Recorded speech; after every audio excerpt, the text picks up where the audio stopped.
Hello viewers, मेरा नाम है एहसान। 3ds मैक्स के बेसिक कोर्स में आपका वेलकम है। So let's begin.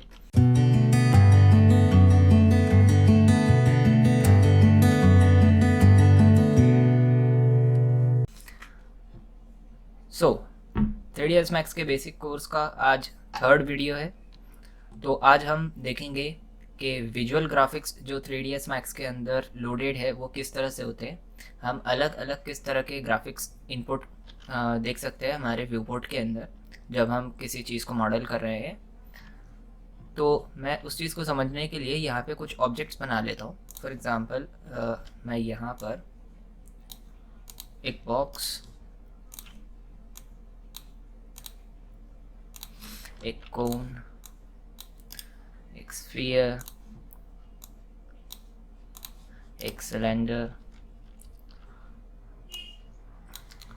ओके, तो मैंने ये कुछ ऑब्जेक्ट्स बना लिए।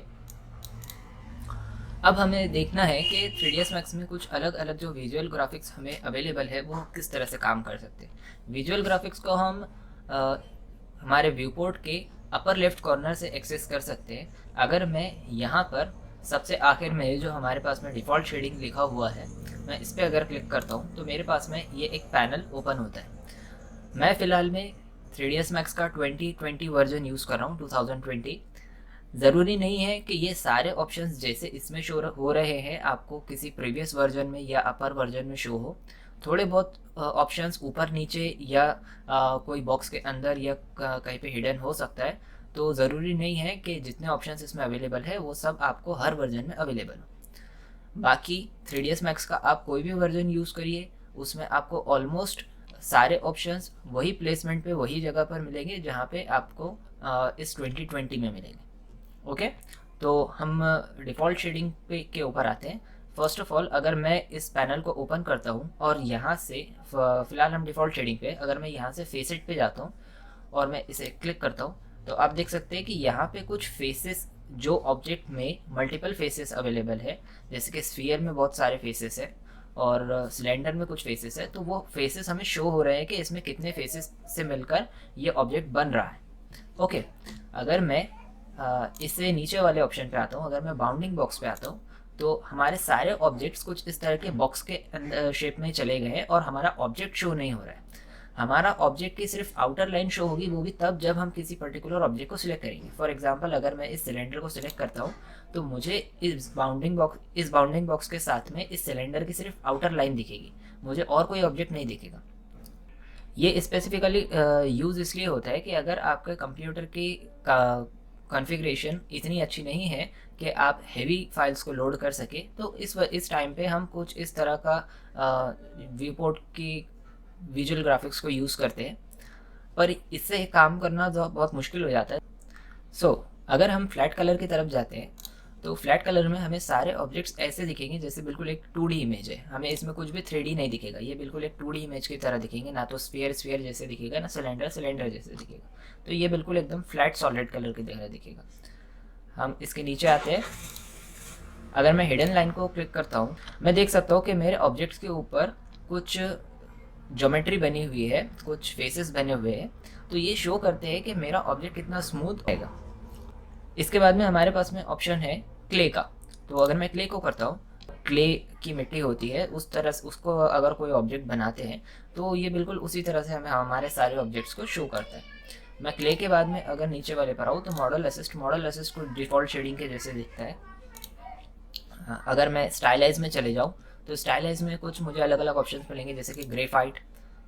तो ग्रेफाइट हमारा बिल्कुल जैसे कि हमने पेंसिल से कोई ड्राइंग बनाई हो, इस तरह से दिखता है।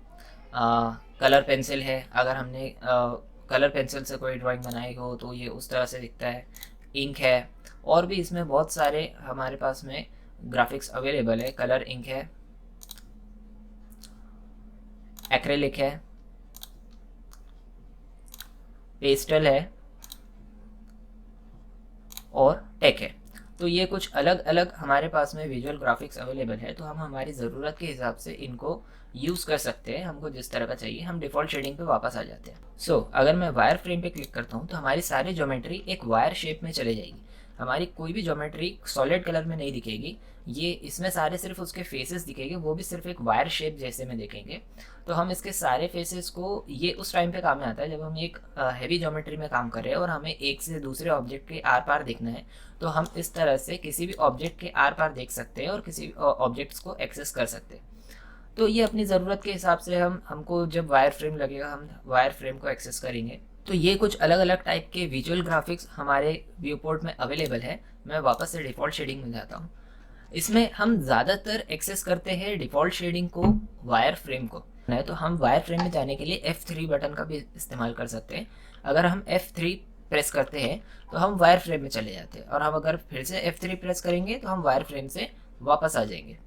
इसी तरह अगर मैं F4 प्रेस करता हूँ तो मुझे मेरा वायर फ्रेम मेरी डिफ़ॉल्ट शेडिंग के साथ में दिखता है। इससे पता चलता है कि मेरी ज्योमेट्री में कितने फेसेस अवेलेबल है, मेरी ज्योमेट्री कितनी स्मूथ है और कितनी नहीं।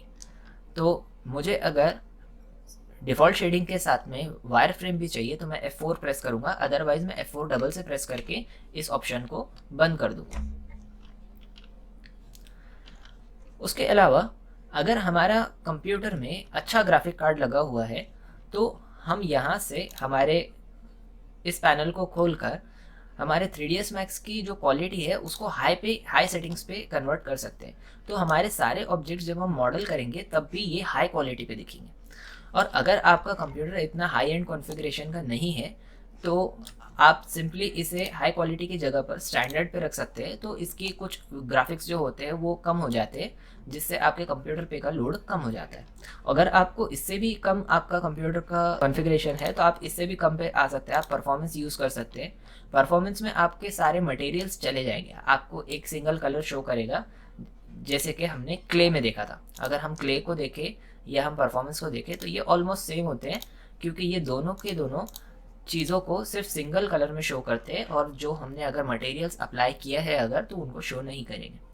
DX मोड है, ये डिफ़ॉल्ट शेडिंग की तरह होता है। तो इस तरह से हम हमारी ज़रूरत के हिसाब से, हमारे PC की कॉन्फ़िगरेशन के हिसाब से हमारे शेडर्स को अप्लाई कर सकते हैं।